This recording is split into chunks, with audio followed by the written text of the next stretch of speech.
ये 2017 की बात है, पुणे की एक सच्ची घटना जो निखिल नाम के एक लड़के के साथ हुई थी।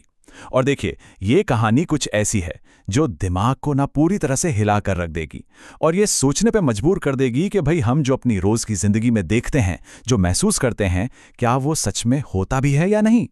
जरा सोचकर देखिए, क्या हो अगर जिस घर को हम सबसे ज्यादा महफूज मानते हैं वो ही जगह हमारे दिमाग से खेलने लगे। निखिल की कहानी ना इसी इसी भयानक सवाल के इर्द गिर्द घूमती है। तो कहानी की शुरुआत होती है निखिल से। वो पुणे आया था अपनी नई नई नौकरी के लिए।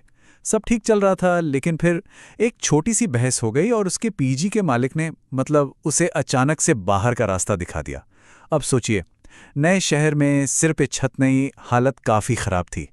अब ये जो प्रणय था वो कोई जिगरी दोस्त नहीं था, बस एक म्यूचुअल फ्रेंड की वजह से किसी पार्टी में एक बार मुलाकात हुई थी, बस। लेकिन कहते हैं ना, मजबूरी। तो निखिल के पास कोई और ऑप्शन था ही नहीं। उसे जरा भी अंदाजा नहीं था कि ये एक फैसला उसकी जिंदगी कहां ले जाकर पटकने वाला है। तो निखिल के दिमाग में तो सब कुछ बिल्कुल क्लियर था। एक सिंपल सा फ्लैट है, एक मेजबान है प्रणय और एक शांत सा रूममेट ओम प्रकाश।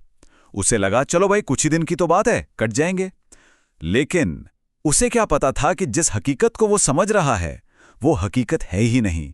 अब वो बिल्डिंग जो थी, बाहर मेन रोड से तो एकदम सही लगती थी, मतलब चहल पहल वाली जगह। लेकिन जैसे ही कोई अंदर कदम रखता, पूरा माहौल ही बदल जाता था। दीवारें पुरानी, पबड़ियां उखड़ रही थीं, सीढ़ियां टूटी फूटी, और हवा में एक अजीब सा भारीपन था, एक खामोशी जो चुपती है। तो शुरू के कुछ दिन तो सब नॉर्मल सा लगा। प्रणय अपने ऑफिस निकल जाता और ओम प्रकाश, जो वर्क फ्रॉम होम करता था, ज्यादातर अपने कमरे में ही रहता। लेकिन ओम प्रकाश की एक आदत थी जो निखिल को थोड़ी खटकती थी। वो घंटों तक बालकोनी में बस खड़ा रहता था और चुपचाप नीचे बस स्टॉप को घूरता रहता था, बिल्कुल चुप, जैसे किसी का इंतजार कर रहा हो। पहले 3 दिन बिल्कुल शांति से निकल गए, लेकिन ये वो शांति थी जो किसी बड़े तूफान से पहले आती है, क्योंकि चौथी रात से जो कुछ हुआ उसने निखिल की पूरी दुनिया को, उसकी हकीकत को धीरे धीरे तोड़ना शुरू कर दिया। और शुरुआत हुई छोटी छोटी अजीब घटनाओं से जिनका कोई मतलब ही नहीं बन रहा था। ये सब कैसे शुरू हुआ?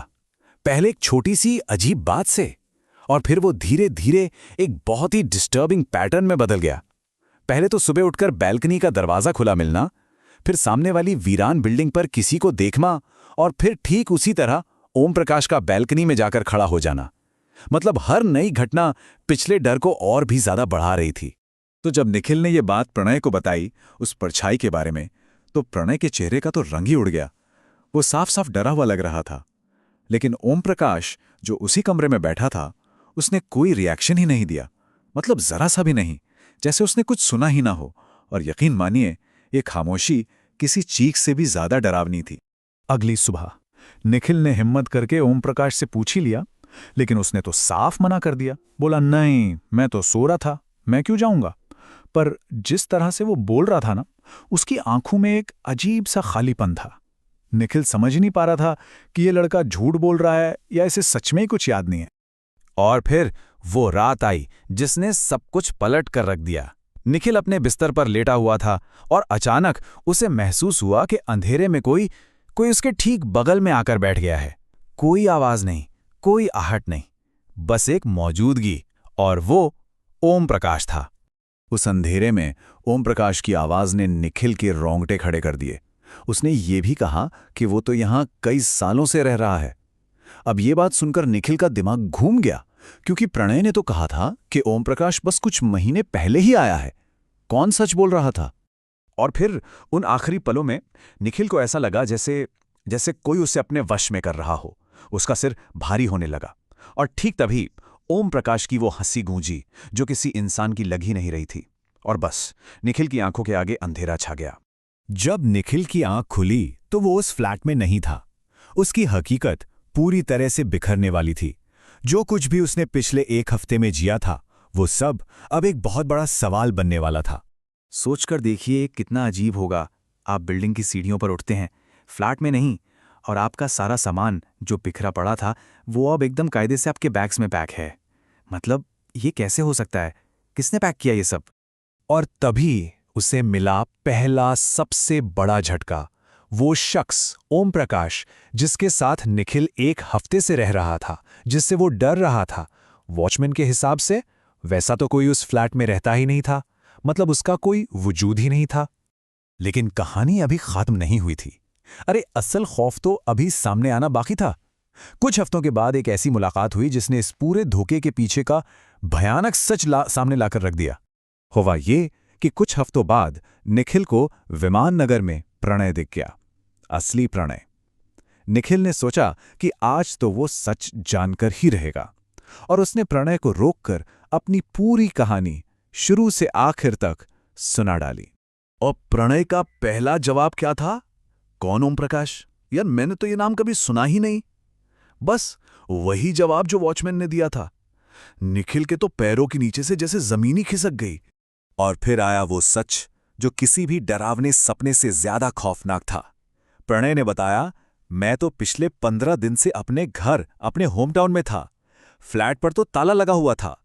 सोचिए, इसका मतलब न सिर्फ ओम प्रकाश बल्कि वो प्रणय भी नकली था जिससे निखिल मिला था। पूरा का पूरा अनुभव एक धोखा था। निखिल उस फ्लैट में बिल्कुल अकेला था। तो अब देखिए, दो हकीकतें थी। एक वो जो निखिल ने महसूस की कि वो प्रणय और ओम प्रकाश के साथ रह रहा था, और दूसरी असली हकीकत कि वो एक बंद खाली फ्लैट में बिल्कुल अकेला था। जिन लोगों को उसने देखा, जिनसे बातें की, वो कोई था ही नहीं। सब कुछ उसके दिमाग में चल रहा था, या शायद कोई और उसके दिमाग से खेल रहा था। बाद में जब इस बारे में कुछ जानकारों से बात हुई तो एक थ्योरी सामने आई कि उस फ्लैट में शायद कोई तंत्र मंत्र किया गया था, जिससे कोई ऐसी शक्ति या आत्मा वहीं फंसकर रह गई। ये सीधे तौर पर कोई चोट नहीं पहुंचा सकती, लेकिन ये दिमाग से खेलने में माहिर होती है। मतलब वो आपके लिए पूरी की पूरी झूठी दुनिया बना सकती है, झूठे किरदार बना सकती है। इस पूरी घटना का निखिल पर बहुत ही गहरा असर पड़ा। उसने फौरन पुणे छोड़ दिया। आज वो दिल्ली में अपने रिश्तेदारों के साथ रहता है। लेकिन उस हादसे ने असलियत और वहम के बीच की जो लकीर होती है ना, उसे हमेशा के लिए धुंधला कर दिया। आज भी वो अकेले रहने या किसी दोस्त के यहाँ रुकने के नाम से भी कांप जाता है। तो ये कहानी हमें एक बहुत ही परेशान करने वाले सवाल के साथ छोड़ जाती है कि अगर कोई इंसान अपने ही दिमाग पर भरोसा नहीं कर सकता, तो फिर किस पर करेगा? अगर हमारी सबसे बड़ी ताकत, हमारा मन, वही हमारा सबसे बड़ा दुश्मन बन जाए, तो फिर हकीकत क्या है और वहम क्या?